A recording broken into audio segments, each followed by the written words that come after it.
Vamos a hablar del estado del arte en el tratamiento del cáncer de cervix en general. La idea fue hacerlo sencillo y hacerlo desde la clasificación y el estadiaje inicial de la enfermedad. Vamos a hablar de la magnitud que supone este problema, de las generalidades, de la estadificación, de los tratamientos curativos que tenemos disponibles en la actualidad, de los estadios quirúrgicos y de la intención quirúrgica de estas pacientes, de los estadios para radioterapia, para después hablar de la enfermedad recurrente avanzada y las conclusiones. Entonces, en Colombia tenemos una incidencia, al compararnos con el resto del mundo, bastante similar al resto de Sudamérica, un poco más alta que en países del primer mundo, pero no tan alta como países similares al nuestro. Entonces tenemos una incidencia de 19 por 100.000 habitantes con una mortalidad de alrededor de la mitad de los casos.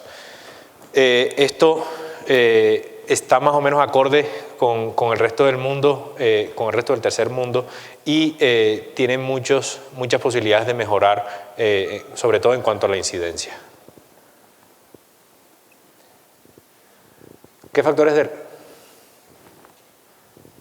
de riesgo hay? La promiscuidad de la mujer o la promiscuidad de su pareja, edad de inicio precoz en las relaciones sexuales, paridad a edad temprana, inmunosupresión crónica, tabaco o toma de anticonceptivos orales. No sé por qué se pasa esto así. Bueno, lo que más está implicado, el factor que más está implicado en su génesis es el virus del papiloma humano. Como todos ustedes conocen, hay más de 100 genotipos descritos. Los genotipos de alto riesgo son el 16, el 18, el 31, el 33 y el 45. El resto de genotipos están involucrados en la génesis de la enfermedad, pero no con una relación tan directa como el 16 y el 18. El 16 y el 18 tienden a generar, de acuerdo a cada una de sus formas de incluirse en la célula, que vamos a hablarlo ahora un poquito más adelante, de generar o carcinomas epidermoides o adenocarcinomas, cosa que es bastante interesante. El 16 tiende más a ser epidermoides y el 18 tiende más a ser adenocarcinomas. El hecho de tener el 16 o el 18 también se ha relacionado con ser un factor predictivo de recidiva y de mortalidad. Entonces, hay otros factores que pueden estar implicados como factores ya dependientes de la paciente. Es un virus pequeño, codifica un total de 10 proteínas. Los genes más importantes son aquellos que están implicados en la replicación viral y en la formación de proteínas estructurales.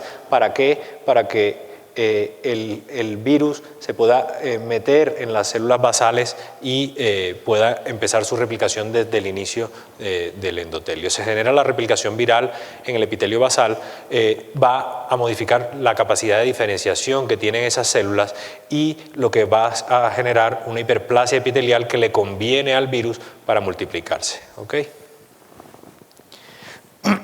Hay uno de estos genes que es el E7, que lo que hace es perpetuar la replicación celular en las células suprabasales, y se ha descrito bastante bien su mecanismo de acción a la hora de demostrar cómo es capaz de interactuar con retinoblastoma y con los genes que están implicados en la activación y proliferación para llevar a transcripción génica que va a terminar en interactuar con otros factores como el E6 para degradar P53 y quitar ese freno. ¿Okay?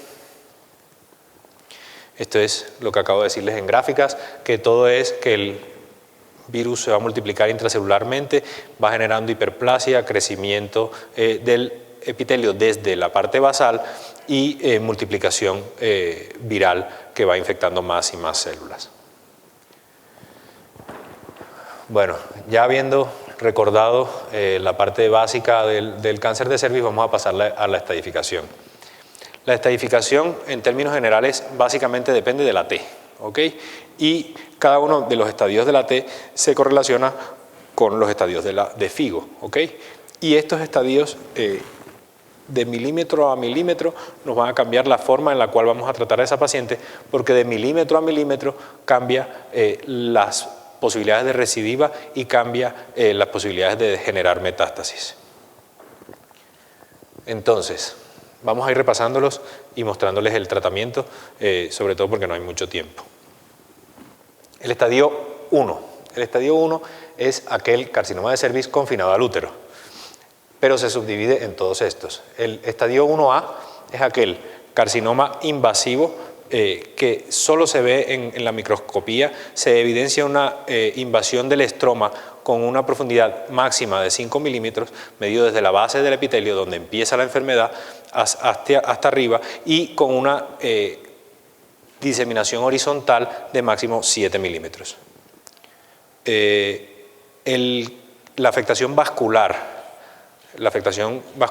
en estos pacientes no nos va a cambiar el estadio, pero sí nos puede cambiar la toma de las decisiones. El estadio 1A1 es aquellas pacientes que van con una invasión estromal de 3 milímetros o menos y un spread horizontal de 7 milímetros o menos. A estas pacientes, si no tienen invasión vascular, no debería hacérseles linfadenectomía. Todas estas pacientes de aquí hasta aquí son quirúrgicas, ¿ok? Entonces, el estadio quirúrgico, que es el primero, estadio 1A, desde el 1A1 hasta el 1B1, ¿ok? Y en el 1A, que es el inicial, vean cómo lo quirúrgico está en rojo, porque si no tiene invasión linfovascular, no hay que hacer linfadenectomía, ¿ok? El tipo de cirugía va a depender de que sea una paciente joven con deseos genésicos posteriores o no. ¿Qué pasa cuando recibimos el resultado de patología? Si es N0, R0 y P negativo, vamos a pasar a observación o radioterapia pélvica si tiene algún factor de riesgo o invasión linfovascular, ¿ok?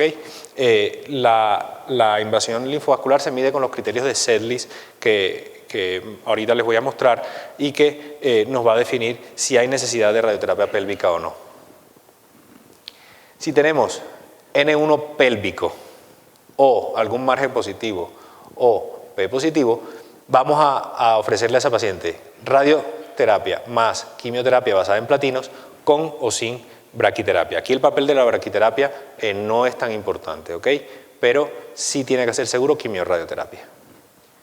¿Qué pasa cuando esa paciente entra a cirugía y le encontramos unas adenopatías paraórticas que son positivas en la patología?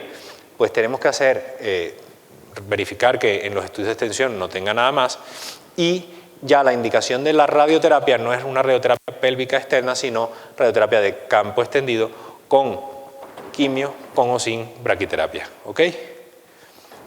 Estos son los estadios para radioterapia. A partir del estadio 1B2 hasta el estadio 4A, ¿ok? ¿Qué significa 1B2? Clínicamente visible la lesión, más de 4 centímetros en su dimensión más grande. ¿Cómo? Hay una nueva clasificación en donde de 2 hasta 2 centímetros. Sí, pero 1B3 de 3 en adelante y 1B2 hasta 4, pero no nos está implicando cambios en las decisiones terapéuticas todavía. Probablemente tenga impacto en las tasas de recidiva. Entonces, 1B2, que son aquellos que tengan más de 4 centímetros, que invada al útero sin invadir la pared pélvica o el tercio inferior de la vagina, un 2A sin invasión de parametrios, un 2A1 de 4 centímetros o menos o un 2A2 de más de 4 centímetros, esta indicación es la primera indicación en cuanto a estadios de hacer quimioradio más braqui, ¿ok? O sea, cuando ya el tumor no pasa de más de 4 centímetros y que no llega a ser tan extenso como para invadir parametrios o tercio inferior. Entonces, cuando tenemos un estadio 2B, que 2B, recuerden que significa tumor con invasión de parametrios. Cuando tenemos un estadio 2B, un estadio 3A, que es tercio inferior de la vagina sin pared pélvica, un estadio 3B, que se extiende a la pared o causa hidronefrosis, o un estadio 4, el plan con imágenes negativas y sin adenopatías paraórticas no nos va a cambiar. Tenemos que hacer quimioradio más braqui, ¿ok?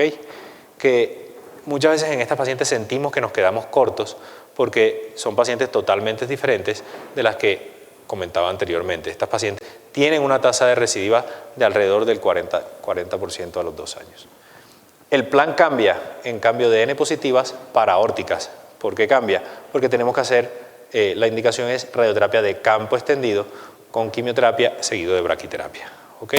Entonces, lo que nos va a cambiar de los estadios de radioterapia, que son los estadios más frecuentes que vemos en la consulta, es la presencia de linfadenopatías paraórticas, que nos va a obligar a un campo más extendido, o que ya el paciente tenga alguno de estos factores a partir de 2B. ¿Qué pasa en la enfermedad recurrente o avanzada, que es un poco más lo que atañe al oncólogo clínico, pero que tenemos que conocer todo lo anterior para saber si a la paciente se le hizo las cosas bien y para poder un poco ser árbitro en las juntas y que se hagan las cosas como se deben? La enfermedad recurrente de cáncer de cervix es una necesidad clínica que no hemos sido capaces de superar. Se han hecho muchos esfuerzos, se ha hecho una caracterización molecular del cáncer de cervix que nos ha llevado a una cierta subclasificación. Están los keratin low, los keratin high, están los adenocarcinomas. Se han descrito expresiones en EGFR, en ER2, como el grupo de mutaciones más importantes que se ha descrito, que no nos sirve para mucho, por ahora, es el ApoVec, que son un grupo de enzimas que tienen que ver con la regulación génica.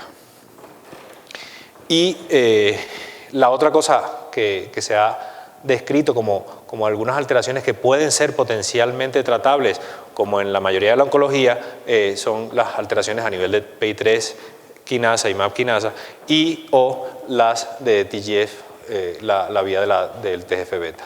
¿Okay?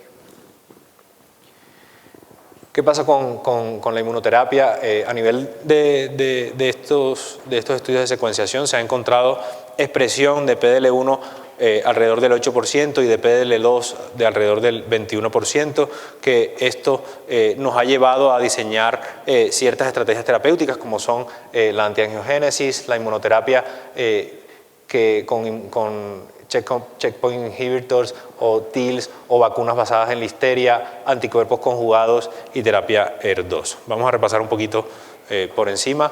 Este es el mapa de la angiogénesis. El cáncer de cervix tiene una expresión de angiogénesis bastante clara. Muestra de esto, podemos ver aquí cómo el marcador de CD31 se ve muy frecuentemente en la enfermedad y cómo ya en la colposcopia podemos ver cómo hay una proliferación vascular.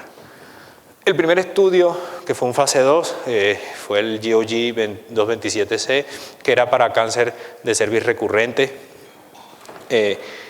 Su objetivo era medir PFS versus la base de datos histórica y tenía estos brazos de tratamiento que eran, primero que todo, encontrar el mejor esquema de quimioterapia, que querían probar si carboplatino o paclitaxel, con o sin bevacizumab, y intentando sacar el cisplatino cambiándolo por el topotecan. ¿Okay? Hubo reclutamiento en Estados Unidos, Canadá y en España. Incluyeron pacientes con estadios primarios 4B, ya fuesen recurrentes o persistentes, enfermedad medible, que la enfermedad medible en cáncer de cervix, cuando es persistente o recurrente la enfermedad a nivel pélvico, es difícil de encontrar porque no sabemos qué medir. No quimioterapia previa, se incluyeron más de 450 pacientes y estos eran los factores de estratificación. Como pueden ver, en términos de quimioterapia, pues nos dimos cuenta que el mejor esquema de quimioterapia, no muy claramente, pero sí significativamente, es el esquema de cisplatino-paclitaxel.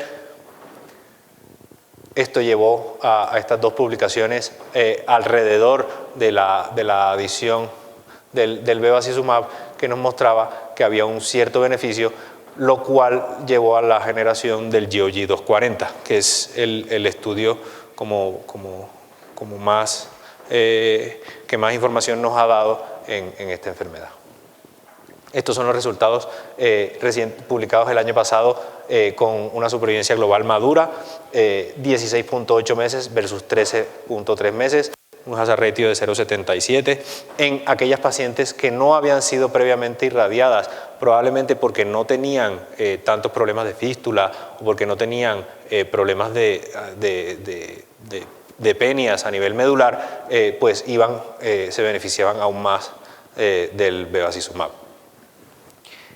¿Qué pasa comparando cisplatino o topotecan? La diferencia se mantiene, pero nos muestra que la rama de cisplatino siempre va mejor. Esta es qué pasa con la posprogresión, qué pasa cuando hacemos el tratamiento por posprogresión, pues no hay muchas diferencias en cuanto a la segunda línea. Estos son datos de supervivencia global libre de progresión más maduros, que nos muestran cómo sí hay cierto beneficio y la tasa de respuestas que es un poco superior a favor del brazo de bevacizumab. Estos son los eventos adversos. Acuérdense que si la paciente puede tener riesgo de fístulas, que eso lo podemos evaluar bien con una resonancia, o que tiene alguna sospecha por síntomas, deberíamos evitarlo. No es de una frecuencia muy alta, pero sí es un evento adverso que es importante para la paciente. El resto de eventos adversos derivados de la quimioterapia y un poco de hipertensión por el bevacizumab. ¿Qué pasa con la inmunoterapia? Pues hay un desarrollo bastante interesante que todavía no ha empezado a dar los resultados que quisiéramos. Esta es una vacuna de virus del papiloma humano que intenta llevar linfocitos que infiltren al carcinoma de cervix metastásico. Estos son los casos que hay, ¿okay? Estos son los resultados, algunas respuestas parciales, progresiones, pero alguna respuesta completa, ¿okay? Estos son las gráficas de los resultados, cómo van bajando las lesiones target en algunos de los pacientes. Este es un paciente que recibió este tratamiento y que tuvo una respuesta a nivel ganglionar sobre todo. Parece que este tipo de vacunas, como al incluir linfocitos, la enfermedad ganglionar responde un poco mejor, al igual que lo hacen los checkpoint inhibitors. Este es otro estudio, este es un fase 2 en cáncer de cervix recurrente y metastásico que quería evaluar la eficacia de esta estrategia e incluía pacientes con enfermedad medible, con una adecuada función y los endpoints eran de seguridad.